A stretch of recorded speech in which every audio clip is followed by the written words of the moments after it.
ta fascinace tím šermem, tak tam mě provází de facto od dětství. Ten muž s tím mečem, s tou zbraní je prostě zastánce dobra.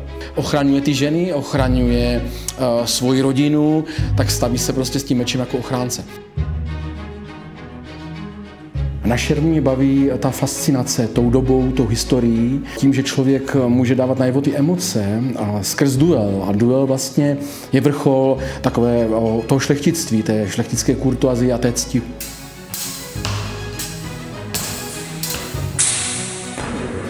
Šerm je jenom jeden, ale je spoustu cest k němu. Můžeme se bavit o historickém šermu, o scénickém šermu nebo o sportovním šermu. Každý z nich je úplně odlišný, ale spojuje ho jedna věc a to je ten smysl pro tu fair play a pro tu čest. Bylo pro mě velkou ctí, když mě oslovilo Brněnské národní divadlo s tím, že bych mohl pracovat na novém projektu Hamlet, což je samozřejmě snem každého šermického choreografa. Nastudování Hamleta, choreografie šermu do něho je velice složitý proces.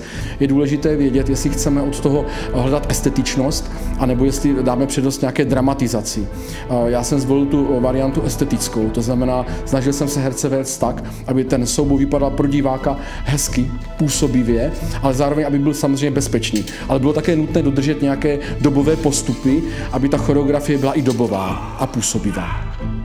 S režisérem jsme měli v tomto ohledu jako poměrně stejnou koncepci, protože on dával přednost těm emocím a tomu vyjádřit prostě na té scéně ty pocity těch herců. A já jsem také tak cítil. Chtěl jsem, aby dostali prostě volnost, ale aby samozřejmě ta choreografie šermická tomu byla uspůsobena.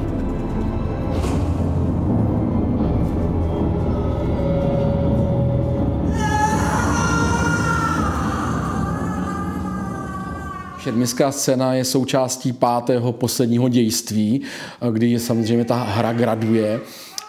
Možná si málo kdo uvědomuje, že vlastně ten souboj mezi Leartem a Hamletem není souboj záporného hrdiny a kladného hrdiny. To je souboj dobra s dobrem, takže samozřejmě je tam potřeba nějakým způsobem ty emoce těch herců držet na úzdě. Protože je jasné, že kdyby hnedka, jak se říká, se pustili z řetězu, tak na začátku toho souboje by ztratili sílu. A ten souboj musí nějakým způsobem gradovat na té scéně. Musí mít nějaký svůj styl, nějakou prostě svůj způsob výpravy, musí se rozvíjet. Jsem strašně rád za to, že jsme zvolili právě tento typ šermu, protože se zvažoval i sportovní šerm, který bohužel ale nenabízí zase ty emoce.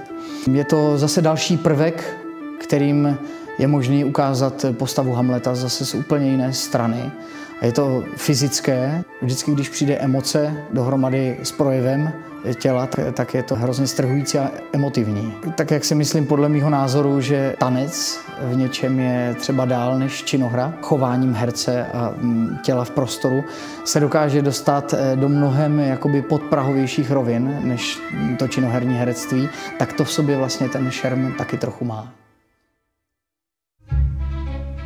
V podstatě jsme se učili šermovat 3/4 roku s Jaroslavem Vaculíkem, který se stal naším šermířským mistrem.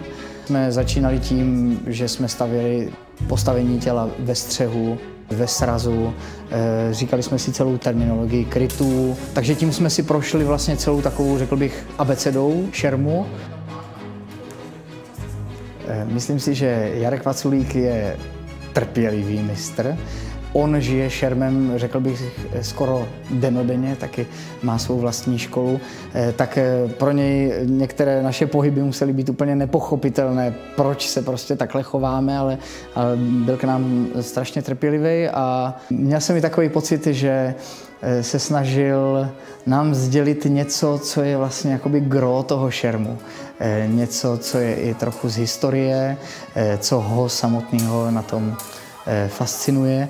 Takže dostal jsem takový, myslím, nadstandardně luxusní balíček historického šermu. Ta naše spolupráce nebyla jednosměrná, že bych já je něco učil.